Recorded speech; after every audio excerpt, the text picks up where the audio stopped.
Hello friends, wealth plus में आपका स्वागत है। वर्डप्रेस की आज की सीरीज में हम कुछ ब्लॉक्स की इंफॉर्मेशन लेने जा रहे हैं कि जब भी हम कोई पोस्ट क्रिएट करते हैं तो ऐसे कॉमन कौन कौन से ब्लॉक्स हैं जिन्हें हम एज अ पोस्ट यूज़ कर सकते हैं। जिनमें से मैं सबसे पहले बात करने वाला हूँ इमेज ब्लॉक के बारे में। इमेज ब्लॉक एक ऐसा ब्लॉक है जो कि पोस्ट, पेजेस या किसी भी तरह की प्रेजेंटेशन के तौर पर हम इमेज को यूज़ करते हैं ताकि इस इमेज के थ्रू हम कंटेंट को बहुत ही ईजिली समझा पाएँ।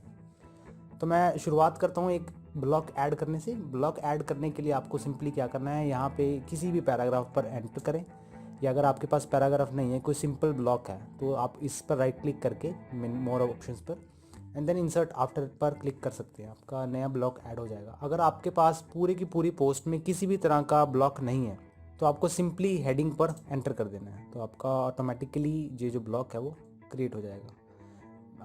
और किसी भी ब्लॉक को डिलीट करने के लिए, एम्प्टी ब्लॉक को डिलीट करने के लिए आपको back space double time press करना है। तो मैं यहाँ पर सैम्पल डिस्क्रिप्शन जो कि पहले लिखी हुई थी उसे वापस लिख देता हूँ, और इसके नीचे हम ऐड करते हैं एक इमेज को। इमेज को ऐड करने के लिए ब्लॉक ऐड करेंगे। ब्लॉक ऐड करने के बाद आप यहाँ पर प्लस आइकन पर जब क्लिक करते हैं तो यहाँ से उस ब्लॉक को ऐड कर दीजिए जहाँ पर इमेज लिखा हो। अगर आपको इमेज इसमें ना मिले तो आप इस सिंपली सर्च बॉक्स में यहाँ से फाइंड कर सकते हैं। इमेज फाइंड करने पर कॉमन ब्लॉक्स के अंदर आपको इमेज कुछ इस तरह से ब्लॉक के तौर पर दिखेगी। अदरवाइज़ आप इसे यहाँ पर भी देख सकते हैं। ये जो विजेट्स है मेरे पास, ये मोस्टली यूज़ करने वाले ब्लॉक्स में से एक हैं। मैं इमेज पर सिलेक्ट करता हूँ। यहाँ से मैं मीडिया लाइब्रेरी में, यानी कि जो मेरी डैशबोर्ड की लाइब्रेरी में अपलोडेड इमेजेस हैं, मैं यहाँ से उन्हें सिलेक्ट कर सकता हूँ। अगर मैं अपलोड के बटन पर क्लिक करता हूँ तो मैं इमेजेस को अपनी पीसी से अपलोड कर सकता हूँ। अगर मैं किसी अनदर यूआरएल से इमेज को ऐड करना चाहता हूँ तो मैं इंसर्ट फ्रॉम यूआरएल के बटन पर क्लिक करता हूँ। इन तीन ऑप्शंस को बारी बारी समझते हैं। सबसे पहले अपलोड का। अपलोड के लिए मैं सिंपली यहाँ से इमेज सेलेक्ट करूँगा एंड देन जैसे ही मैं इसे अपलोड करता हूँ, ओपन करते ही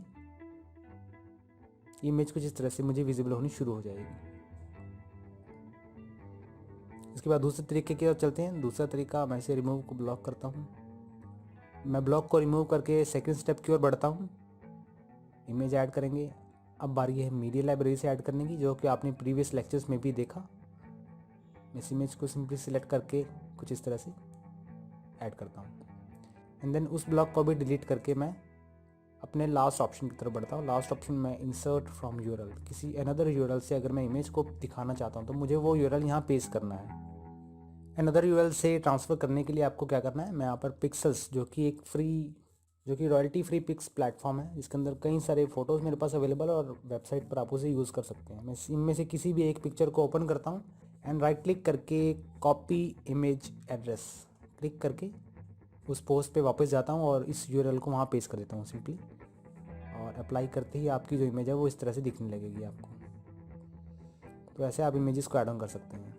इस इमेजेस के अंदर हमने एक स्टेप इसमें स्किप किया था, उस स्टेप को मैं अब आपको इस वीडियो में दिखाता हूँ। इमेज को जैसे ही मीडिया लाइब्रेरी से ऐड करता हूँ, मीडिया लाइब्रेरी से ऐड करने के बाद आपको उस पर्टिकुलर इमेज को सिलेक्ट करना है एंड देन यहाँ से उसको अल्टरनेटिव टेक्स्ट देना है।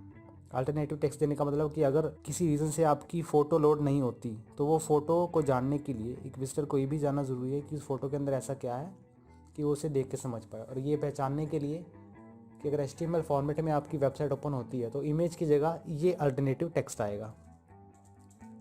एंड देन इसके बाद इमेज का टाइटल यहाँ पर अवेलेबल है, इमेज का कैप्शन अवेलेबल है, यहाँ पर आप उन्हें फिलअप कर लीजिए। डिस्क्रिप्शन या इस फ़ोटो को डिफ़ाइन करें एंड डिस्क्रिप्शन जो आपकी इस फ़ोटो को डिफ़ाइन करे कि ये फ़ोटो किस रिगार्डिंग है।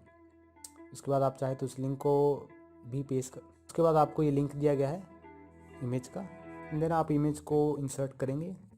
तो आपकी अगर वेबसाइट HTML फॉर्मेट में ओपन होती है तो इमेज की जगह एक अल्टरनेटिव टेक्स्ट भी आपको दिखेगा, और कैप्शन जो कि हमने फिलअप किया था कैप्शन से, आप उसे यहाँ देख सकते हैं। मैं यहाँ से विजुअली डिलीट भी कर सकता हूँ इसे। तो इस तरह से आप इमेजेस को ऐड ऑन कर सकते हैं। इमेजेस को या किसी भी ब्लॉग को जब आप ऐड करते हैं तो आपके पास टॉप बार में एक टूल बार अवेलेबल हो जाता है एक पर्टिकुलर ब्लॉग के, जिसमें आपके पास उस इमेज रिगार्डिंग एक ऑप्शन अवेलेबल है जहाँ से आप उस इमेज को चेंज कर सकते हैं, उस ब्लॉग को चेंज कर सकते हैं कुछ इस तरह से। ऐसे काफ़ी सारे स्टाइल्स हैं, और अगर उस इमेज को किसी और ब्लॉग में कन्वर्ट करना चाहते हैं तो उसे भी आप यहाँ से कर सकते हैं। एंड देन इमेज की अलाइनमेंट, कि आप उसके अलाइनमेंट को कैसे रखना चाहते हैं, अलाइन सेंटर। उसके बाद है आपके पास, अगर आप इस इमेज को एडिट करना चाहते हैं यहाँ से कर सकते हैं, या अगर इसकी चेंज करना चाहते हैं तो मीडिया लाइब्रेरी पर एडिट सेक्शन में जाकर मीडिया लाइब्रेरी में जाकर आप इसे चेंज कर सकते हैं। इस इमेज को लिंक देने के लिए यहाँ पर क्लिक करें और मोर ऑप्शंस के लिए आप यहाँ पर चेकआउट कर सकते हैं। इस पर्टिकुलर ब्लॉक को डुप्लीकेट करने के लिए इस ऑप्शन पर क्लिक करें। इसके टॉप पर एक ब्लॉक ऐड करने के लिए इंसर्ट बिफोर, इसके बॉटम पर कोई ब्लॉक ऐड करने के लिए इंसर्ट आफ्टर, और अगर आप इस इमेज को वाया कोडिंग देखना चाहते हैं तो आप उसे एडिट एज HTML पर क्लिक करें। एडिट एज HTML पर क्लिक करने पर आपका ये जो कोडिंग में कन्वर्ट हो जाएगा, यानी कि वाया कोडिंग आप इसे एडिट कर पाएंगे। मैं इसे वापस विजुअल कर देता हूँ, एडिट विजुअली, और मोर सेटिंग्स में आगे बढ़ते हैं। ऐड टू रीयूजेबल ब्लॉक्स, अगर आप इस इमेज का यूज़ बार बार हर किसी पोस्ट में कर रहे हैं तो आप उसे ऐड टू रीयूजेबल ब्लॉक्स में डाल दीजिए और इसे नाम दे दीजिए ब्लॉक को। मैं इस इमेज को नाम देता हूँ लोगो। और अगर अब मुझे कहीं और इस फोटो को ऐड करना है इसी सेटिंग्स के साथ जो सेटिंग्स मैंने इस पोस्ट में ऐड की हैं, तो मैं उसे भी बड़ी आसानी से ऐड कर सकता हूँ। सिंपली मुझे इमेज पर क्लिक करना है, राइट क्लिक करना है यहाँ से। तो उसके लिए मुझे क्या करना है, यहाँ पर प्लस आइकन पर क्लिक करना है। सबसे लास्ट में आपके पास एक टैब ओपन हो जाएगा, टैब विजिबल होना शुरू हो जाएगा रीयूजेबल के नाम से। यहाँ पर आपके पास वो ब्लॉक्स अवेलेबल होंगे जो आपने सेव किए हुए हैं और जो आप बार बार किसी भी पोस्ट में या हर पोस्ट में यूज़ करते हैं। अभी मेरे पास ये लोगो की जो ब्लॉक था मैंने उससे सेव किया था। मैं इसे क्लिक करके इसे इंसर्ट करता हूँ और मुझे इसी सेटिंग्स की, पुरानी सेटिंग्स के साथ मुझे बार बार इसकी सेटिंग दोबारा नहीं करनी पड़ी एंड मैं इसे अपनी स्क्रीन पर कुछ इस तरह से देख सकता हूँ। तो ये था हमारे पास इमेज रिलेटेड ब्लॉक्स की सेटिंग्स। अब हम चलते हैं हेडिंग की तरफ कि हम किस तरह से हेडिंग को ऐड कर सकते हैं। हेडिंग को ऐड करने के लिए प्लस साइन पर क्लिक करें, यहाँ से पैराग्राफ या हेडिंग जिसे भी आप एम्बेड करना चाहते हैं, मैं यहाँ पर हेडिंग ऐड करता हूँ और हेडिंग को यहाँ से चेंज कर सकते हैं। हेडिंग को यहाँ से चेंज करेंगे। हेडिंग रिलेटेड ऑप्शंस, यानी हेडिंग को अगर आप चेंज करना चाहते हैं पैराग्राफ में या ग्रुप करना चाहते हैं या कोट में चेंज करना चाहते हैं तो उसे इस बटन के थ्रू कर सकते हैं।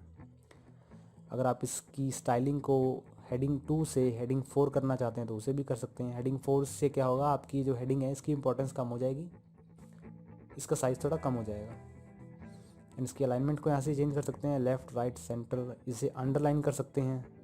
इसकी टेक्स्ट रिलेटेड सेटिंग्स को यहाँ से चेंज कर सकते हैं। इसकी फ़ॉन्ट फैमिली कैसी होनी चाहिए, इसका फ़ॉन्ट वेट कैसा होना चाहिए, इसे ट्रांसफॉर्म कैसे करना चाहिए, अपर केस में रखना चाहिए तो आप इस तरह से, और इस तरह से इसका साइज़ भी। तो यहाँ से आप टेक्स्ट जो कि हेडिंग का एक पार्ट है आप उसे चेंज अप कर सकते हैं। लेटर स्पेसिंग को यहाँ से कर पाएंगे एंड बोल्ड, इटैलिक, या अगर इस हेडिंग को अगर आप लिंक देना चाहते हैं तो इस ऑप्शन पर क्लिक करके इस हेडिंग को लिंक भी दे सकते हैं। और भी ज़्यादा कंट्रोल्स के लिए इस पर क्लिक करें, स्ट्राइक थ्रू, अपर केस, ऐसी काफ़ी सारी सेटिंग्स हैं जिन्हें आप हेडिंग ऑप्शन में देख पाएंगे। सिलेक्टेड ब्लॉक की इन्फॉर्मेशन पाने के लिए, जैसे कि आप मान लीजिए मैं यहाँ पर इमेज को सिलेक्ट करता हूँ और इसके डिस्क्रिप्शन को जानने के लिए कि ये कौन सा ब्लॉक है, उसके लिए आपको यहाँ पर पोस्ट में ब्लॉक सेक्शन में जाना होगा, तो आप इसका डिस्क्रिप्शन यहाँ पर देख सकते हैं। इसी तरह अगर आप हेडिंग पर क्लिक करते हैं तो आप हेडिंग रिलेटेड इन्फॉर्मेशन को कलेक्ट कर पाते हैं और हेडिंग रिलेटेड सेटिंग्स को ब्लॉक सेक्शन में चेंज कर पाएंगे। जैसे कि आप हेडिंग्स को हेडिंग 2 या 3 में कन्वर्ट करना चाहते हैं तो उसे भी कर सकते हैं। कलर सेटिंग्स, बैकग्राउंड कलर कैसा होना चाहिए या टेक्स्ट कलर कैसा होना चाहिए, आप उन्हें यहाँ पर चेंज कर सकते हैं। यहाँ पर मेरे पास टेक्स्ट कलर के साथ साथ बैकग्राउंड कलर, हेडिंग के बाद मेरे पास यहाँ पर कलर सेटिंग्स हैं कि आप उन्हें क्या कलर देना चाहते हैं उसे। अगर कस्टमाइज़ कलर देना चाहते हैं तो कस्टम कलर पर सिलेक्ट करें। इसे क्लियर करता हूँ और इसके बाद चलते हैं एडवांस में। एडवांस में मेरे पास CSS कोडिंग या HTML एंकर जो भी है, ये कोडिंग रिलेटेड एग्जांपल्स हैं। इन्हें हम आगे के कुछ लेक्चर्स में, इन्हें हम वर्डप्रेस के एडवांस पैक में समझने वाले हैं। मैं इसे अपडेट करता हूँ तो मेरी पोस्ट जो दिखने वाली है वो कुछ इस तरह की दिखेगी।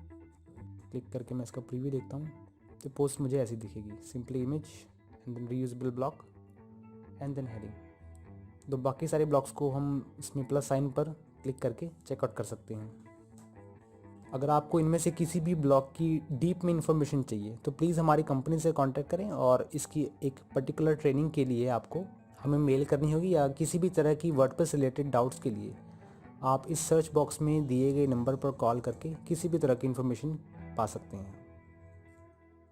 और हमें बताएं अगर आप किसी भी तरह की ट्रेनिंग लेना चाहते हैं किसी भी ब्लॉक रिलेटेड, तो हम आपके लिए फ्री में उसकी ट्रेनिंग पैक को क्रिएट करेंगे अगर वो किसी पर्टिकुलर ब्लॉक रिलेटेड होगा तो।